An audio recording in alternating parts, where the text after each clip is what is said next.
다시 한번 말씀의 제목 읽도록 하겠습니다. 시작. 아멘. 잠시 기도하겠습니다. 하나님, 오늘 모든 세대가 주님 앞에 섭니다. 뱃속의 태아부터 작년에 이르기까지 주님 말씀으로 축복하여 주시고 각자에게 합당한 음성을 들려주셔서 각자의 삶에서 놀라운 하나님의 군사로서 일어날 수 있도록 축복하여 주십시오. 감사함이 예수님의 이름으로 기도드렸습니다. 아멘. 로마서강의 40번째입니다. 우리가 지난주까지 이제 비판의 문제를 함께 나눴는데요. 문맥을 보면 이제 끝난 것 같은데 오늘까지가 사실은 더 있습니다. 그래서 오늘 1절부터 13절까지가 이 비판의 문제의 마지막에 해당합니다. 이제 아디아포라라고 해서 중요한 문제는 아니지만, 천국과 지옥의 문제는 아니지만 중요하지 않은 문제로 서로 비판하고 또 마음이 상한 교회를 향해서, 로마 교회를 향해서 바울의 권면이 이어지죠.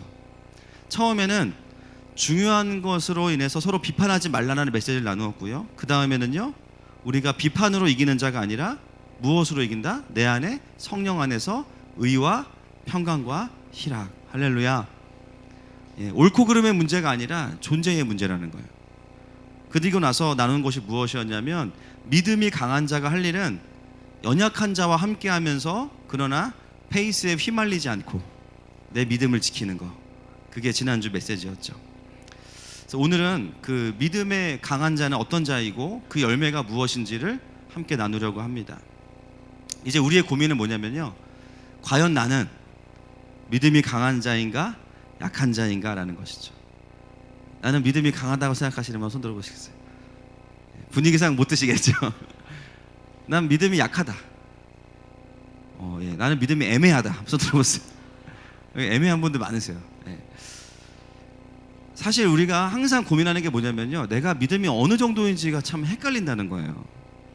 여러분, 믿음은요 어떤 절대적인 수치의 문제가 아니고요, 성장의 개념이기 때문에 나이의 개념과 굉장히 비슷합니다. 우리 키즈 아이들 중에서 7살 손 들어보자. 7살 7살 손 들어보자. 와, 우리 민준이 아까 보셨죠? 사도신경 엄청 빨리 하는 거. 7살이 저 정도예요. 내려도 돼. 이제 팔에 담은다. 내리세요. 저희 키즈에 지금 7살이 7명이에요 로아, 민준이, 현수, 채린이, 시연이, 하진이, 주원이. 주원이가 내년에 학교를 가요. 할렐루야. 주님 살아계십니다. 네, 가겠죠? 그렇죠?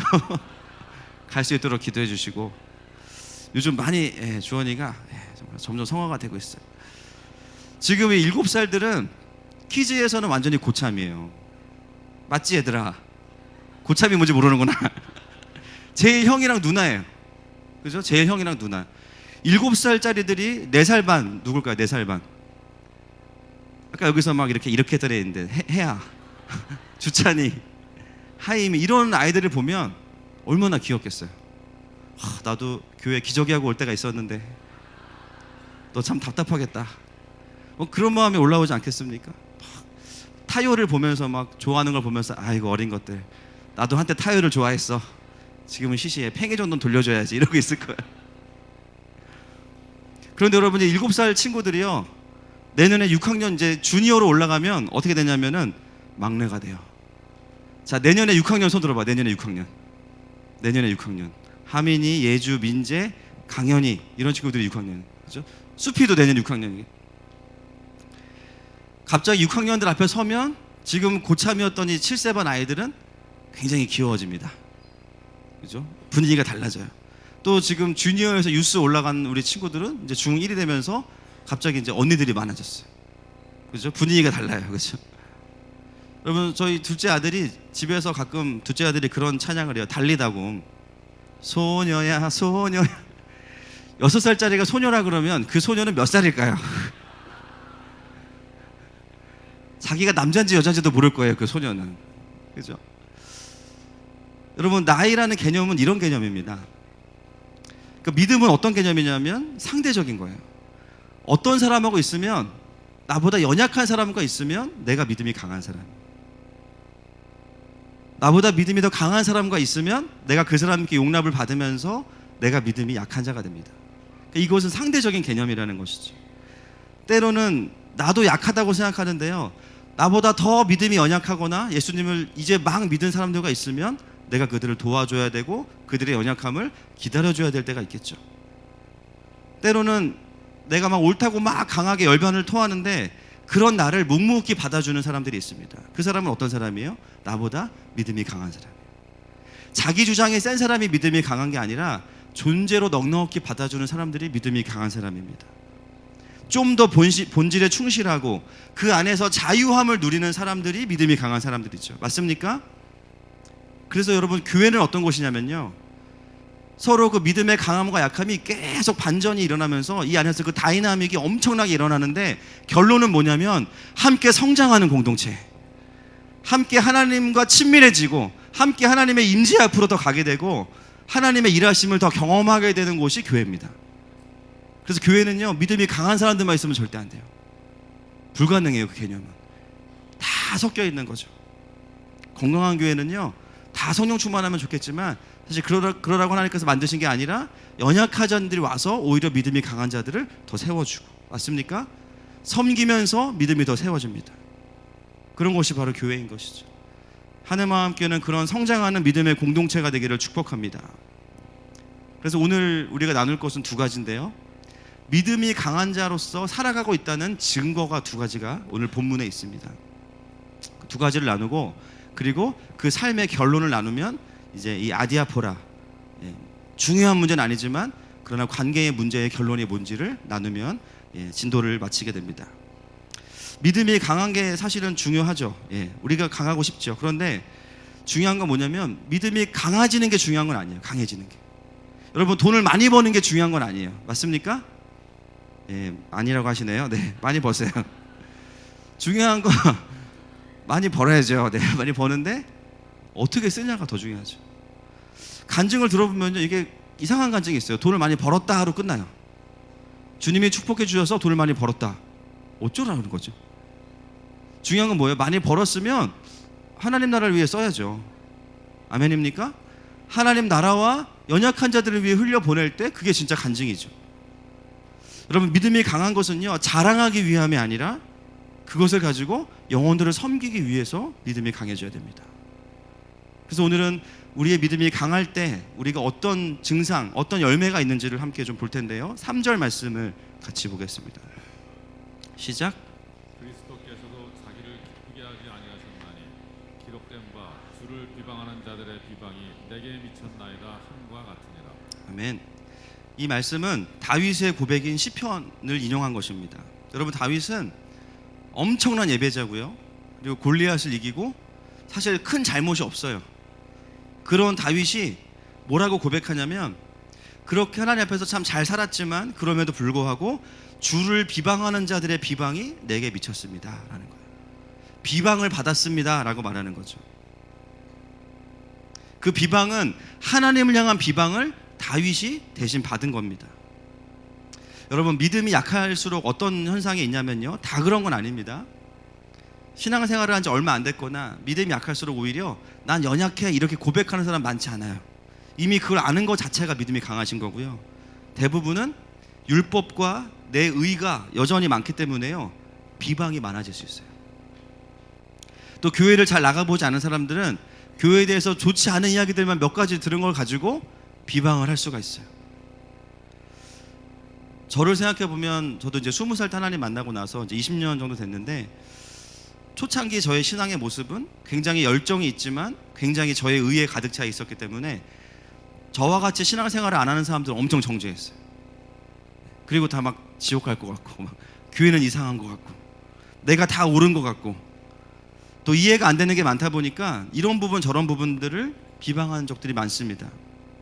왜 그런가 보니까요, 나를 돌아보기보다 다른 사람들의 허물과 다른 공동체의 아픈 것들을 많이 보기 때문에 그런 것 같아요. 내가 나를 보기 시작하면요, 손가락이 이렇게 되진 않더라고요.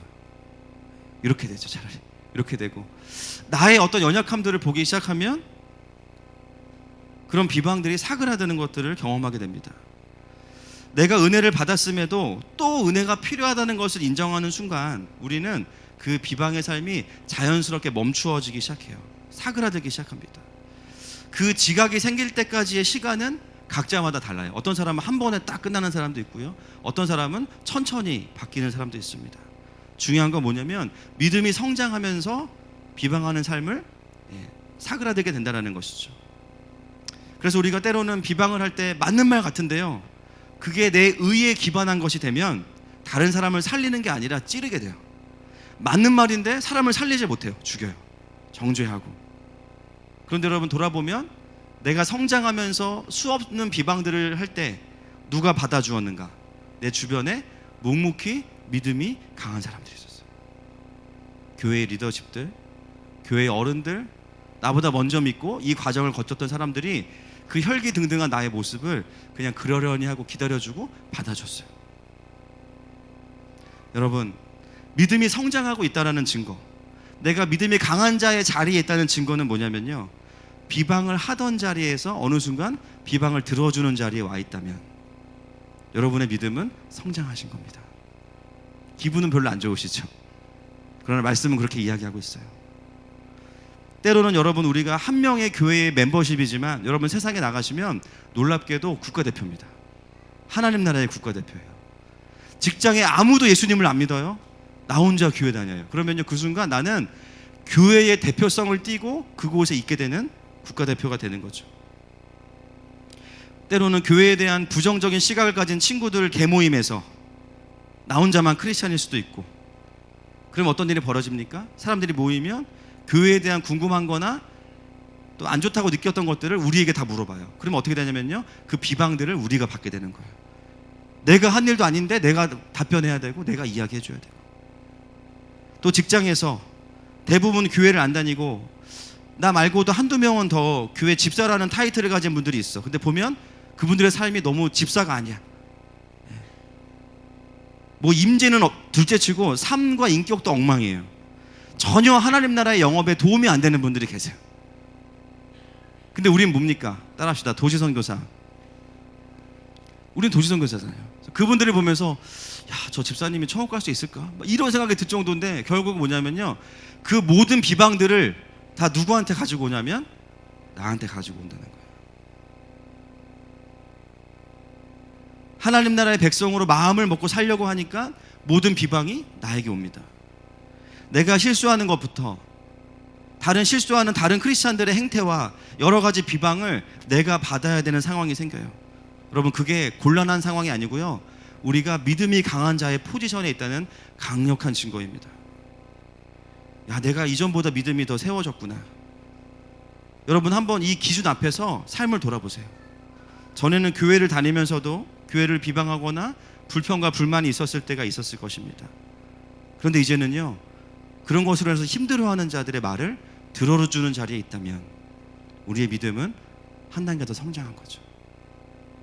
반대로 말씀을 들으면서 또 그런 생각하시는 분 계시겠죠. 난 아직도 비방이 많은데, 그죠? 난 아직도 들어주기보다는 비방을 많이 하는 편인데 어떻게 해야 될까요? 비방을 참는 것도 필요하지만 이미 우리가 너무 많이 해봤잖아요. 안 된다는 거, 그죠?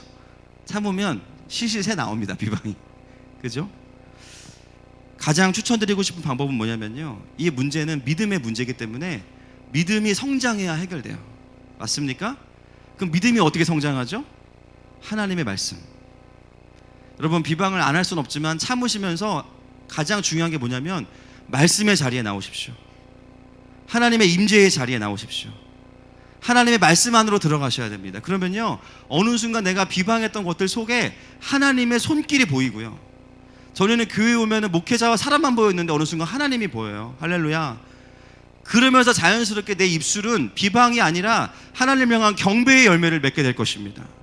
감사의 열매를 맺게 됩니다. 또 내가 이해는 되지 않지만 이 영혼을 끌고 가시는 하나님의 손길이 보이기 때문에 그것을 고백하고 참게 되는 거죠. 제일 이제 안 좋은 구조가 뭐냐면 비방은 엄청 하는데 임재의 자리나 말씀의 자리에 오지 않는 경우, 제일 힘든 경우예요. 이것은 믿음이 약해지는 구조가 아니라 믿음이 악해지는 구조입니다. 왜냐면요, 말씀이 들어와서 성장을 하고 하나님을 발견해야 되는데 이거는 차단됐는데 사단은 계속 일하거든요. 끊임없이 우리의 마음에 빚을 일을 심어요. 관계를 어긋나게 하고 하나님에 대해서 왜곡시키고 끊임없는 거짓말들을 심기 때문에 믿음이 약해지는 것이 아니라 악해지는 구조로 가게 되죠. 이런 경우는 결박을 끊고 다시 주님 앞에 올 수 있는 은혜가 필요합니다. 그러므로 여러분, 우리가 우리의 삶을 돌아볼 때 비방을 받든 대변하든 중요한 것은 뭐냐면요, 우리의 믿음이 성장하고 있어야 된다는 것입니다. 맞습니까? 그렇다면 여러분, 어떻게든 말씀의 자리에 오세요. 지난주에 제가 우리 교회에 아까 꼬맹이들 이제 부모님들로 구성된 목장, 유다 지파보다 더 강력한 유아 지파라고 있는데요. 이제 목장 모임에 다녀왔는데 와, 충격적이에요. 저도 분명히 그런 시간이 얼마 전에 있었는데 오랜만에 가니까 더 충격적이더라고요. 예, 뭐 모임 준비가 안 되는데 갑자기 우리 근호 집사님이 대표 기도를 딱 시작하는 거예요. 기저귀 갈다가 기도하고 5명이 앉아서 모임을 하는데 멤버가 계속 바뀌어요. 애들 뭐 울면 갔다 와야 되고 또 과자 주고 싸우면 또 화해시키고 와야 되고. 사실 그 또래가 가장 이제 엄마들이 예배드리기 쉽지 않거든요. 지금도 보세요. 저기 쉽지 않아요. 뒤에서 왔다 갔다 해야 되고 쉽지 않아요. 말씀 듣겠다고 지금 어떻게든 지금 본당에 이렇게 머물러 있지 않습니까? 그러니까 이제 풀로 설교를 못 들으니까 그 본인들 안에서 어떤 대안을 세웠냐면, 우리 이제 그 목장 안에 민병현 집사가 있기 때문에 1부, 2부 다 찬양 인도하니까 예배를 드리거든요. 그러니까 서브 스피커예요. 그래서 그날 설교가 뭔지를 다시 이제 얘기해주면 듣고 적용하고. 근데 저는 참 그 모습이 너무 이뻐 보이더라고요. 설교를 풀로 못 들어도 예화 하나만 듣고도 은혜를 받아버려. 할렐루야. 야, 엄청난 능력이다. 애들 막 뒤치다거리 하면서도 막 어떻게든 말씀을 들으려고 하는 그 모임 자체가 너무 이쁜 거예요. 그리고 교제하면서 느낀 것은 놀랍게도 그 가장 힘든 시간들을 같이 공동체로 또 말씀을 같이 나누려고 하다 보니까 본인들은 못 느낄 수 있지만 제가 느끼기에는 오랜만에 가서 교제했는데요, 엄청난 성장이 있습니다. 아이들 보는데 정신이 없는 것 같아도 직장의 문제, 가정의 문제 끊임없이 하나님 앞에서 직면하고 고민하면서 어떻게 하면 돌파할 것인가, 그러면서도 서로 기다려주고 필요하면 가르쳐줄 수 있는 공동체, 축복합니다. 할렐루야. 여러분, 이것이 믿음이 강한 자가 끊임없이 말씀에 붙어 있으려고 하는 어떤 삶의 모습들이라는 것이죠. 우리 주니어 키즈 아이들도 학년이 높아갈수록 믿음이 커지기를 축복합니다. 주니어 할렐루야, 키즈 할렐루야. 계속 어른들이 아멘 하시는데, 우리 아이들 뉴스까지 나이가 들어갈수록 우리 아이들도 꼰대가 되면 안 돼요. 나는 고등이니까 중등이랑은 상대 안 해, 이러면 안 돼. 나는 고학년이니까 저학년 상대 안 해, 이러면 안 돼요. 그죠? 아직 하나님을 모르는 동생들이나 후배들에게 먼저 예배를 잘 드리는 모습을 보여줘야 돼요. 최근에 제가 아주 귀한 얘기를 하나 들었어요. 우리 주니어 남자 아이들 중에, 여러분 주니어 한 3학년 4학년 넘어가면 굉장히 중요한 게 뭔지 아세요? 스타일이 되게 중요합니다. 그래서 아이들이 모자를 참 좋아하는 아이들이 있어요. 모자. 누구라고 말은 안 하는데 여러분 모르실 거예요. 우리 주니어만 대답해보자. 얘들아, 예배 때 모자 쓰면 천국 가니 지옥 가니?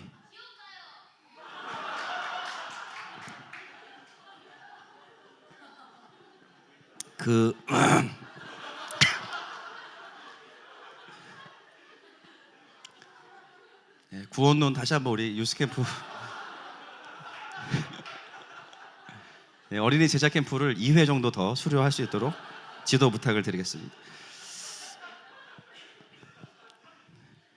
예배 때 모자 쓰면 천국 갑니다. 그죠? 지금 예배를 너무 사모해서 그런 거예요. 제가 봤을 때 어디 감히 예배 때 모자 쓰냐 이런 건데, 마음은 제가 충분히 알겠어요. 예배 때 모자 써도 천국 가요. 천국 가서 좀 어둡지, 그죠? 어두워. 모자 쓰고 있으니까. 천국인데 해같이 밝아야 되는데, 사실 모자 쓰는 문제는 아이들 버전의 아디아포라예요. 구원의 문제는 아니야. 써도 되고 안 써도 돼. 그렇죠?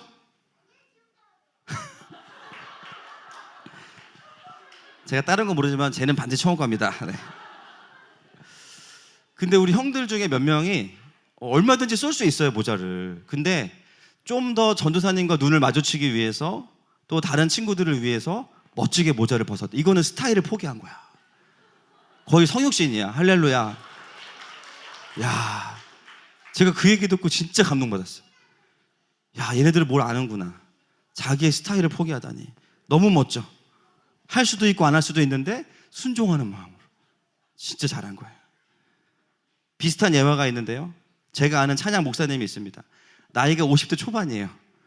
이분은 원래 머리숱이 굉장히 많으셨는데 미국에서 고생을 많이 하셔가지고 머리가 이제 다 주님이 한번 이렇게 안수를 하시고 나니까 이제 하늘로 먼저 갔어요. 머리털만. 그래서 찬양 인도를 하셔야 되는데 너무 이제 머리가 너무 이제 없으니까 어떤 오해를 받냐면 스님 아니냐 이런 오해를 받으시는 거예요. 아니, 성령 충만한 스님 처음 봤다. 이분도 이거를 해명하는 게 너무 어려워서 이제 모자를 쓰고 항상 이제 예배 인도를 하시다가 어느 순간 본인이 좀 자유해져야겠다라는 생각이 들어서 우리 아이들과 이유는 다르지만 모자를 벗고 이제 예배를 인도하시더라고요. 어떤 일이 벌어지냐면요. 교회가 조명이 세면 셀수록 광채가 더 장난 아니에요. 해같이 밝은 빛이 막 비춰집니다. 오히려 자유롭게 하니까 이제 회중들도 다 은혜를 받으시고 하더라고요. 저는 우리 아이들이 모자를 벗었다는 말을 딱 들었을 때, 야, 할 수도 있고 안 할 수도 있는데 스스로 순종했다라는 게 너무 멋져 보였어요. 우리 주니어 아이들 이미 강자입니다. 할렐루야. 이미 강자예요. 자, 4절과 5절 이어서 가겠습니다. 시작. 무엇이든지 전에 기록된 바는 우리의 교훈을 위하여 기록된 것이니 우리로 하여금 인내로 또는 성경의 위로로 소망을 가지게 함이니라. 이제 인내와 위로의 하나님이 너희로 그리스도 예수를 본받아 서로 뜻이 같게 하여 주사. 아멘. 아멘. 믿음이 강한 자로 살고 있다는 두 번째 증거는 뭐냐면요. 여러분, 우리가 하나님을 처음 만날 때 경험하는 하나님은 어떤 하나님이셨어요? 사랑의 하나님, 용납하시는 하나님, 기다리시는 하나님이죠. 물론 지금도 그런 하나님이십니다. 할렐루야. 그런데요, 시간이 지나면서요, 우리가 만나는 하나님의 성품이 여러 성품이 있는데 시간이 지나면서 내가 만나는 하나님이 인내의 하나님 또는 위로의 하나님이라면 여러분은 이미 믿음이 강한 자의 삶을 살고 계신 거예요. 인내와 위로의 하나님. 여러분, 우리가 누군가를 기다려주는 거 쉽지 않죠. 왜냐면요, 언제 바뀔지 모르기 때문이에요. 그러면서 깨닫는 것은 뭐냐면 누군가를 기다리면서 야, 하나님도 나를 이렇게 기다리셨구나 깨닫게 됩니다. 여러분, 한 영혼이 하나님 안에서 잘 세워지는 것에 있어서는 굉장히 오랜 시간이 걸립니다. 중요한 건 뭔지 아십니까? 그 시간은 반드시 와요. 반드시 옵니다. 그래서 인내할 수 있어요. 소망의 하나님이시니까. 제가 보기에 뭐 다른 데 가볼 필요도 없이 저희 교회 오시는 분들을 보면 처음 예수님을 믿고, 어제도 한 우리 찬양팀 자매랑 보니까요, 예수님 믿은 지 얼마 안 됐는데 예배팀도 하고 믿음의 가정을 꾸려서 막 하나님 때문에 고민하고 있는 모습 보면서 기적 같은 거예요. 이전 교회에서도 신앙생활 잘 하셨지만 또 여러 가지 사정으로 또 오셔서 함께 하시는 분들을 보면 더 하나님하고 깊어지시고 하나님하고 친해지고 계십니다. 또 신앙생활 하다 보니까요, 늘 비방의 자리에 있던 분들이 어느 순간 다른 사람의 비방을 들어주고 감수하는 자리에 가 계신 거예요. 시간이 조금 걸리지만 반드시 주님은 우리의 믿음을 키워가십니다. 오늘 우리 호윤이네가 왔어요. 우리 최정규 편승현 집사 부부 이제 둘째 출산 임박해서 당분간 못 올 것 같다고 인사하러 왔는데 잠깐 교제했는데 너무 기쁜 소식이 들리더라고요. 여러분 아시겠지만 우리 편승현 자매가 예수님 만난 지가 뭐 한 5년 됐나요? 5년 4년밖에 안 됐는데 그때도 뭐 가족을 위해서 기도했던 기억이 있는데 사위를 잘 얻었는지 모르겠지만 하여튼 그 승현 자매 부모님이 다 교회 잘 나가고 계시고 또 다음 주에 세례를 받으신다는 거예요. 그리고 친오빠도 교회 다니는 여자친구를 만나가지고 지금 교회를 가게 됐고 온 집이 다 예수 믿는 가정이 됐어요. 여러분, 때가 되면 주님이 우리의 삶에 새 일을 행하십니다. 온 가족이 예배할 수 있는 가족이 됐다는 것은 정말 큰 하나님의 은혜입니다. 여러분, 이 과정에서 우리가 만나야 되는 하나님 어떤 하나님이에요? 인내의 하나님이죠. 사람마다의 시간표가 다른데 그 과정을 인내의 하나님을 만나지 못하면 우리는 인내할 수 없습니다. 늘 말씀드리지만 우리가 신앙생활 하는 것은 우리의 멘탈로 하는 게 아니죠. 맞습니까? 은혜 받아야 됩니다. 하나님이 주시는 힘을 얻어야 인내할 수 있어요. 내가 누군가를 여전히 기다려주고 있다면 여러분은 믿음이 강한 자로 이미 살고 계신 것입니다. 축복합니다. 두 번째는 위로의 하나님이죠. 여러분, 누군가를 기다려주기 힘든 이유는요, 그 사람이 내가 기다려주는 것을 모르기 때문이에요. 그리고 본인이 옳다고 생각하고 미성숙하고 반항하죠. 그래서 기다리기가 쉽지 않아요. 마음에 화가 날 때도 있고 본인은 막 맞다고 하지만 아니거든. 근데 그거를 말하지 않고 기다리는 게 쉽지 않아요. 때로는 똑같이 해줄까? 이런 마음도 있다가, 그렇죠? 결국 그 과정 속에서 우리가 어떤 것을 경험해야 되냐면 위로의 하나님을 만나야 됩니다. 우리의 억울함과 곤란함과 기다려줌, 그것을 주님께서 알아주시고 우리를 위로해 주시는 게 필요한 거죠. 제가 집에 가면 이제 요즘에 두 아들들과 싸움놀이를 하는데, 싸움놀이를 하다 보면 이제 격투기로 바뀝니다. 아들들 둘이다 보니까 첫째는 이제 몸이 굉장히 발이 벌써 240을 넘어가요. 10살짜리가. 얼마나 이 주먹이 크겠어요. 그 둘째는 타격력이 좋습니다. 6살짜리가 어깨를 써요. 펀치할 때. 제대로 맞으면 눈물 나요. 티는 안 내는데 제가 창피해서 눈물이 핑 돕니다. 한 대 맞으면. 제가 맞을 때마다 느끼는 게 있어요. 거기 있나요 지금? 네. 주의를 돌려주시고. 하여튼 다른 집 아들인데 그 아들이, 야, 이걸로 만약에 교회 동생들한테 응징을 하면 큰일 나겠다. 이건 대형 사고다. 굉장히 타격력이 좋으니까. 근데 이제 교회에서 막상 와보면 아이들하고 동생들하고 있다 보면 애들이 이제 까불고 막 하잖아요. 그러면 이제 억울하죠. 그럼 바로 이제 성격이 좀 있다 보니까 응징을 하는 스타일인데, 사실 제가 이제 갖고 있는 그 훈육방침 중에 하나가 뭐냐면, 이제 목사 아들로는 안 키운다. 이게 제 가장 큰 훈육방침이에요. 저는 제 기도 제목에 저희 아들들이 계속 제 설교에 은혜 받기를 원해요. 네. 계속 저희 교회 다녔으면 좋겠고, 계속 주님을 알았으면 좋겠어요. 진짜 그게 제 기도 제목이에요. 그래서 야, 네가 목사 아들이니까 참아야지. 이거 말을 안 하고 어떻게 하면 마음을 좀 해결할 수 있을까? 늘 이 고민을 하다 보니까 제가 할 수 있는 방법은 인간적으로 푸는 거죠. 더 화내주고. 누가 널 괴롭혔어? 그럼 제가 막 밤 10시에도 가자. 혼내줄게. 아빠가 100대 때려줄게. 막 더 승질 부려. 그럼 얘가 이제 당황해요. 아빠, 그렇게 아프진 않았어. 괜찮아. 또는 아빠, 지금 너무 늦었으니까 내일 아침에도 화가 나면 그때 가자. 막 이런 얘기를 하는. 이제 이게 저의 최선인데, 제가 느끼는 건 뭐냐면 제 아내는 완전히 달라요. 아내의 방침, 절대로 복수는 안 된다. 그거는 목사 아들이어서가 아니고 그거는 그리스도인으로서 아니다. 그 다음에 이제 어떻게 이야기를 해주냐면, 너가 힘이 센데 진짜 멋진 사람은 힘을 막 쓰는 사람이 아니고 참는 사람이야. 그걸 계속 훈련합니다. 근데 계속 된다는 것은 아니에요. 여러분 오해하지 마세요. 그래서 이제는 어떤 좀 패턴이 생겼냐면, 동생들이 까불면 와가지고 본인이 응징을 하지 않지만 엄마한테 일르죠.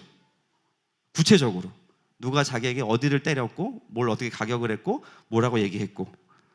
그럼 이제 아내는 그 아이에게 그 아이의 마음을 알아주고 잘했다고 칭찬해주고, 그리고 계속 그 인내하고 위로를 해줍니다. 그리고 마지막에 기도할 수 있게 해줘요. 하나님한테 마음 드려. 그럼 그 5분 딱 왔다가 가는데요, 복수하지 않았음에도 불구하고 마음이 좀 풀려 있어요. 예, 늘 말씀드리지만 계속 그러지 않을 수 있습니다. 제가 그 모습을 보면서, 여러분 엄마의 성품 중에 얼마나 많은 성품이 있겠어요. 뭐 따뜻한 엄마, 뭐 밥해주는 엄마. 근데 그 순간 그 아들이 느낀 엄마는 어떤 엄마였을까요? 인내와 위로의 엄마죠. 인내와 위로. 여러분, 우리가 믿음이 강한 자로서 믿음이 강해서 누군가를 용납할 수 있는 게 아니라, 이 여정 가운데 필요한 게 뭐냐면요, 지속적으로 인내와 위로의 하나님을 만나는 거예요. 그리스도인은요, 참는 자가 아니에요. 하나님 때문에 해결되는 자예요. 할렐루야. 여러분, 그래서 예배 드리는 거 아닙니까? 그래서 예배 오면요, 비포와 애프터가 있죠. 예배 드리면 분명히 오기 전까지만 해도 어떤 느낌이었어요? 막 가스레인지 위에 막 펄펄 끓는 주전자 같이 뚜껑을 열었다 닫았다 막. 그렇죠? 막 언제 이게 열릴지 몰라. 막 그냥 막 하여튼 막 다 죽이고 싶고 막 이런데, 예배 드리면 그 사람하고 아무런 통화도 안 하고 소통도 안 했는데 괜찮아져. 왜 그렇습니까? 인내와 위로의 하나님 만났기 때문이에요. 할렐루야. 여러분, 우리가 아무리 믿음이 강하고 멘탈이 강해도 인내와 위로의 하나님을 경험하지 못하면 우리는 연약한 자들을 끝까지 품어갈 수 없습니다. 여러분, 예배에 올 때마다 주님 말씀하시는 거죠. 너의 그 부족한 인내 위에 나의 오래 기다리는 마음을 부어줄게. 너의 그 상한 마음과 분함과 원통함 위에, 너의 그 억울한 마음 위에 내가 나의 위로를 부어줄게. 여러분, 하나님은 우리가요, 화가 난 채로 언제 터질지 모르는 폭탄처럼 살아가는 모습 보면서 안타까워하세요. 그게 그리스도인의 모습이 아니에요. 하나님, 우리가 평강 가운데 있기를 원하십니다. 그러려면 하나님을 깊이 만나셔야 되죠. 그래야 우리는 누군가를 기다리는 길고 긴 시간들을 같이 갈 수 있는 것입니다. 때로는 우리가 참 이게 쉽지 않죠. 이제는 은혜 받아서 화도 못 내. 근데 은혜도 못 받아. 이러면 이제 힘든 거예요. 알긴 아는데 옛날로 돌아갈 수는 없어. 근데 자꾸 까불어. 그렇죠? 아, 어떡하지? 부글부글. 뭘 아니까 참고 계신 거예요. 축복합니다. 그것만 해도 진짜 잘하고 계신 거예요. 근데 주님이 원하시는 거는요, 그 수준이 아니고 깊은 하나님의 아버지 앞에 나와서 깊은 인내와 위로로 풀어지라고 말씀하시는 거예요. 할렐루야. 여러분, 우리 아이들도 무엇을 훈련해야 됩니까? 너 교회 다니니까 네가 참아. 여러분, 그런 말 하지 마세요. 아이들한테. 율법이 될 수 있어요. 당장 화가 나고 당장 지금 막 내가 손해봤는데 교회 다니니까 참으라고? 예수님에 대한 모습이 왜곡될 수 있어요. 어떻게 해야 되냐면요, 여러분이 먼저 아이들에게 인내와 위로의 모습을 보여주십시오. 그리고 그 아이들이 인내와 위로의 하나님을 만날 수 있도록 하나님께로 보내주세요. 그래야 아이들은 종교인이 아니고 크리스찬이 되는 것입니다. 아멘이십니까? 오늘 본문은 우리에게 비판의 문제를 마지막으로 결론을 끌고 갑니다. 6절 말씀 같이 보겠습니다. 6절 시작. 한 마음과 한 입으로 하나님 곧 우리 주 예수 그리스도의 아버지께 영광을 돌리게 하려 하노라. 아멘. 여러분, 참 놀랍습니다. 예배나 부흥회의 결론이 아니에요. 관계의 결론이 뭐냐면 그리스도의 아버지께 영광을 돌리게 하려 하노라. 여러분, 관계의 결론은요, 평화가 아닙니다. 죄송하지만 우리는 평화를 추구하는 사람들이 아니에요. 아버지의 영광을 추구하는 사람들입니다. 진정한 평화는 아버지의 영광 안에 있습니다. 우리의 결론은 경배예요. 믿음이 강한 자와 약한 자가 함께 이 시간과 과정을 겪으면서 믿음이 강한 자는 새로운 차원의 인내와 위로의 하나님을 만나게 되고요, 믿음이 약한 자는 믿음이 강한 자를 통해서 그 이상의 하나님 아버지의 사랑을 경험하게 되죠. 믿음이 강한 자는 강한 자대로, 약한 자는 약한 자대로 누구를 고백하게 되냐면 살아계신 하나님 아버지를 고백하게 됩니다. 한 마음과 한 입으로 그리스도께 영광을 돌리는 거죠. 그래서 여러분, 7절, 9절, 11절 계속 나옵니다. 영광을 돌린다, 영광을 돌린다, 영광을 돌린다. 영광을 돌리라, 함께 즐거워하라, 찬송하라. 여러분, 말씀을 믿음으로 붙드시기를 도전합니다. 지금은 매우 힘든 관계이기 때문에 함께 갈 수 없는 관계라고 할지라도 반드시 그 관계의 결론은 경배가 될 것입니다. 하나님은 우리 모두를 통해서 경배를 받기 원하시기 때문에 우리의 관계를 회복시키신 하나님, 할렐루야. 여러분, 통일도요, 평화가 목적이 아니에요. 경배가 목적이에요. 아멘이십니까? 예수님만이 소망이십니다. 결국 남한과 북한이 함께 주님을 경배하게 될 거예요. 13절 말씀 같이 읽겠습니다. 시작. 소망의 하나님이 모든 기쁨과 평강을 믿음 안에서 너희에게 충만하게 하사 성령의 능력으로 소망이 넘치게 하시기를 원하노라. 아멘. 아멘. 이것이 우리가 최종적으로 함께 나누어야 되는 모습이죠. 여러분, 9절부터 13절까지 그 다음에 많이 등장하는 단어가 뭐냐면 열방입니다. 열방. 놀라운 것은 바울은요, 로마 교회에 비판의 문제를 다루다가요, 결론이 뭐냐면요, 경배와 선교예요. 경배와 선교. 지금 너희가 한 영혼을 데리고 하는 그 씨름이 결국은 열방을 경배하게 할 것이다. 여러분, 선교는요, 대단한 교회 건물 필요하죠. 건물 세우고 프로그램 돌리는 게 아니라 그 속에 있는 한 사람 한 사람의 살아있는 성전인 성도들을 세우고 그들에게 복음을 전하고 그들의 믿음이 성장할 동안 함께 내가 믿음이 강한 자로서 인내와 위로의 하나님으로 함께 해주는 것, 그것이 선교입니다. 그래서 그것을 경험한 사람들이 어느 순간 하나님을 경배하게 될 겁니다. 그것이 선교라는 거예요.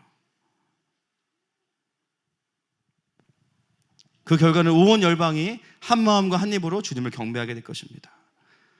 여러분, 이 말씀을 마무리하면서 우리 모든 세대가 좀 도전을 받으셨으면 좋겠어요. 키즈도, 주니어도, 유스도 이제 새 학기가 됐는데요.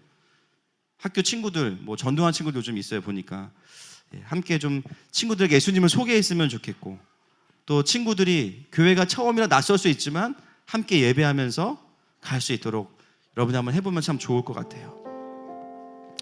말씀을 맺어가려고 합니다. 저도 주님 만나고 20년 됐지만 한 번도 주님 저에게 제가 뭔가 연약하고 넘어질 때 야, 너 한심하다 이렇게 말씀하신 적이 단 한 번도 없으세요. 제가 진짜 찌질할 때는 주님 어떻게 하시냐면요, 그냥 제 옆에 와서 앉아 계세요. 제 느낌상 아무 말씀 안 하세요. 너 내가 너한테 준 은혜가 얼마나 큰데, 내가 너 때문에 흘린 십자가 피가 몇 리터인데, 이런 말씀 안 하시죠. 그냥 제 옆에 와서 앉아 계세요. 그러다가 제가 조금 마음이 회복돼서 다시 주님을 바라보려고 하면 얼른 제 앞에 오셔서 은혜를 주십니다. 그리고 또 걸어갈 수 있게 해주세요. 여러분, 우리 주님은 인내와 위로의 하나님이십니다. 그 주님을 만나야만 우리가 연약한 자들을 함께 돌볼 수 있어요. 이 시간에 그 주님 앞에 먼저 주님을 경배하면서 함께 이 시간 나아가십시다.